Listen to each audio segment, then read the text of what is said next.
Assalamualaikum warahmatullahi wabarakatuh. Perkenalkan, nama saya Muhammad Safrin Aldi, NIM 2007010008. Baiklah, pada video kali ini, yang mana video ini berisi mengenai tugas UTS saya mengenai mata kuliah hukum pidana korupsi, yang mana dosen pengampuhnya adalah Bapak Jenny Berlian SHMH.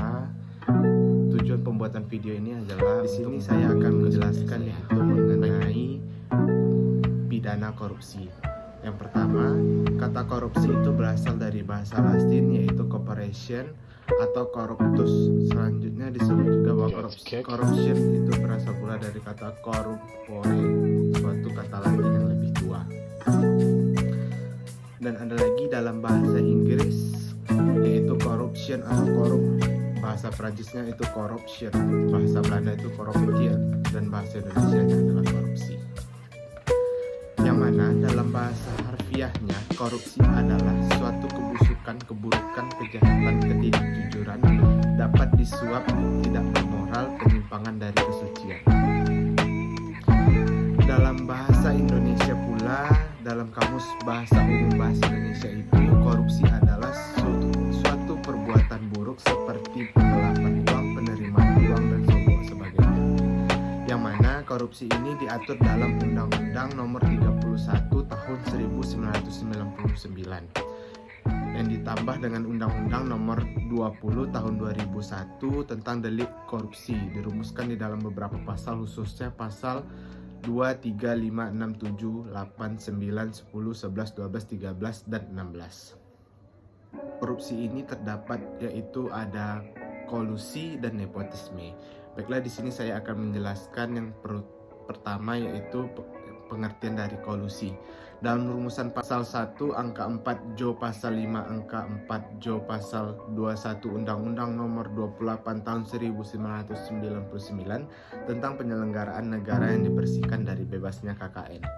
Kolusi adalah permufakatan atau kerjasama secara melawan hukum antara penyelenggara negara dengan pihak lainnya yang merugikan orang lain dan masyarakat atau negara. Selanjutnya itu ada nepotisme. Nepotisme ini merupakan suatu perbuatan yang penyelenggara negara secara melawan hukum menguntungkan kepentingan keluarganya dan kronis atau seperti kepentingan mendahulukan kepentingan diri sendiri dibandingkan kepentingan bersama dan negara. Selanjutnya itu adalah mengapa timbulnya korupsi ini. Yang pertama, kerusakan moral, yang mana kerusakan moral ini dapat dipicu karena ingin memperkaya diri sendiri, kurangnya rasa kepuasan. Yang kedua itu adalah kelemahan sistem. Kelemahan sistem di sini yaitu yang mana cara untuk melacak para koruptor ini sangatlah lemah.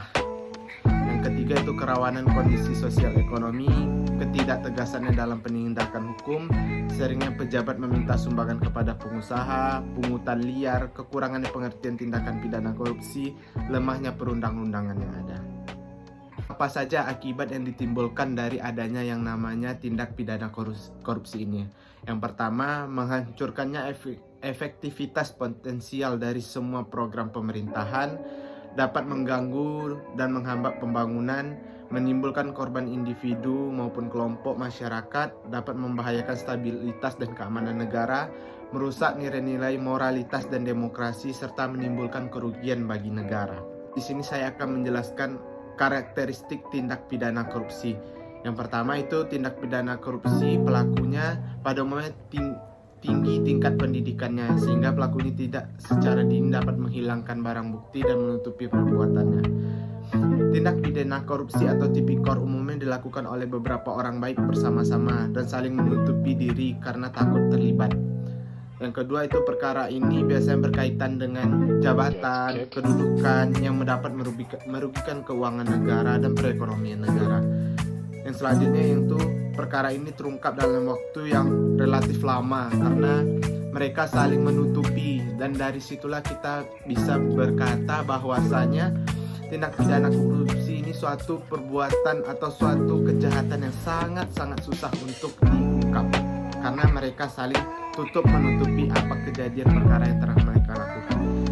yang terakhir yaitu biasanya yang menjadi saksi itu adalah staf-staf pelaku, yang mana bisa dikatakan yang melakukan perbuatan tersebut adalah para petinggi-petinggi mereka, dan staf-staf mereka lah yang dapat menjadi saksi dan untuk membongkar semua kejahatan tindak pidana korupsi yang mereka lakukan. Sekian dari saya. Assalamualaikum warahmatullahi wabarakatuh.